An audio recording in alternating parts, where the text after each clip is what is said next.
Let's get right to it. Our exclusive guest this week, the president's top attorney, Rudy Giuliani. Mayor Giuliani, thanks for joining us this morning. Good morning, George.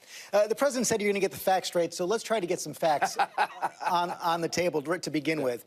The president does acknowledge meeting Stormy Daniels, correct? So the president does deny any sexual relationship with Stormy Daniels. So the president did know about this after the campaign. The reality is, those are not facts that worry me as a lawyer. Those don't amount to anything, what is said to the press. That's political. What matters to me as a lawyer is... It's okay to lie to the press? Gee, I don't know. You know a few presidents who did that. I don't think this president has done that. But as you know, the law says that any payment in connection with the campaign could be considered something that has to be reported. And Michael, hold on, let me just finish the question, and then you can respond. And Michael Avenatti, Stormy Daniels' lawyer, says there's a great deal of evidence, contemporaneous evidence at the time, that they did in fact discuss the campaign. Michael Avenatti is going to say what he has to say to collect his money. So I know he's coming on later, and people can judge why the heck he let it go on Saturday Night Live if this is a serious case and not a comedy. If it could have been done at any other time, she gave an interview back in 2011. There was a blog post back in 2011. She was on radio shows earlier as well. Why didn't the president make the payment earlier? But even the president's allies are having a hard time believing that Mr. Trump reimbursed Michael Cohen without knowing what it was for. Are you confident that Michael Cohen never told President Trump that I made this payment in order to make an agreement with Stormy Daniels? Number one, why would I be, and why would I be concerned? End of case. But you acknowledge that Michael Cohen would tell the president this is what it's for. But certainly before April 5th, 2018, the president knew that Michael Cohen had made these payments because he, in fact, had reimbursed Michael Cohen for it. Even if this was not a campaign finance violation... We missed John Kerry. Right. Even if this was not a campaign finance violation, as you say, this was a liability to Michael Cohen. Why didn't the president include that liability on his financial disclosure form? Well, how could he if he didn't know it? But you even called it a settlement payment, so this would be something that he owes Michael Cohen. He didn't file his financial disclosure until June of 2017. He knew he had this liability to Michael Cohen. George, he didn't include it on his financial disclosure form. But it's not a loan. It's an expense. Is Michael Cohen still the president's attorney? No, of course not. It would be a conflict right now for him to be the president's attorney. Correct. And you said this was a regular arrangement he had with Michael Cohen. So did Michael Cohen make payments to other women for the president? And are you confident that his testimony on the Stormy Daniels payment won't contradict the president? They had dinner in March, a phone call 2 weeks ago. Any other communication? And are you sure they didn't discuss the Stormy Daniels payment during these conversations?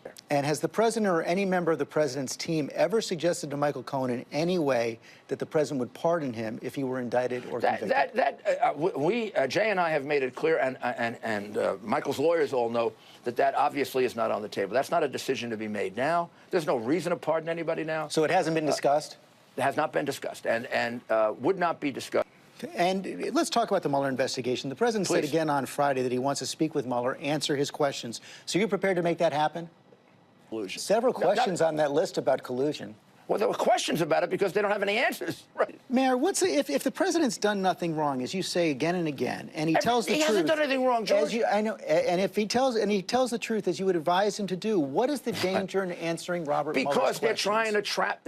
You couldn't put a lawyer on the show who wants to keep his law license to tell you he should testify. But it's only a trap if the president doesn't tell the truth. No, it isn't. It's only prosecutable if they have some built-up, manipulated evidence to prove the president didn't tell the truth. Well, how often has that happened? If you have evidence that proves he doesn't tell the truth, then the president didn't tell the truth.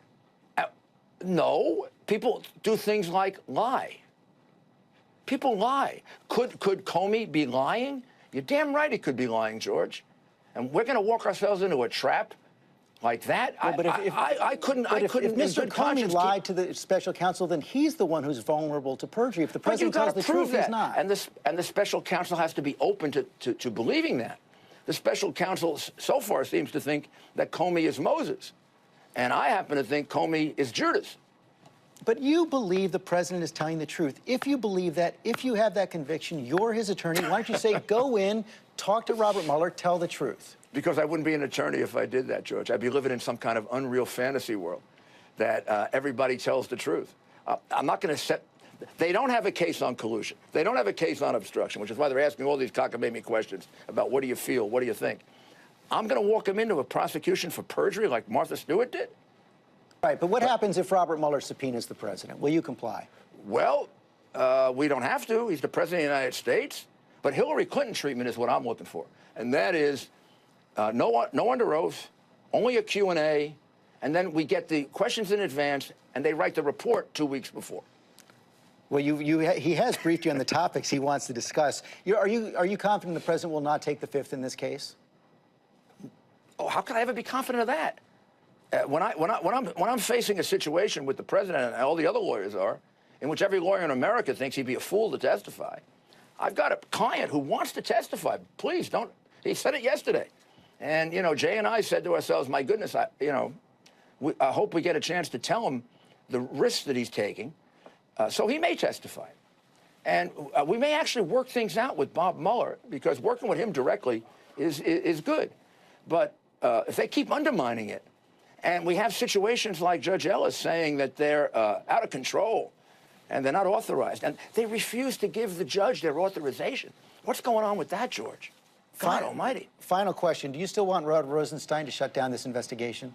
I do. I believe that after Judge Ellis's remarks last night, yesterday rather, on Friday, there's no question that the amount of government misconduct is accumulating. I happen to believe it's greater than anybody realizes. Very embarrassing to my former Justice Department, and very embarrassing not to FBI agents. Please, nobody's attacking FBI agents, the Justice Department lawyers. We're attacking the former leadership of both organizations. Mr. Giuliani, thanks for your time.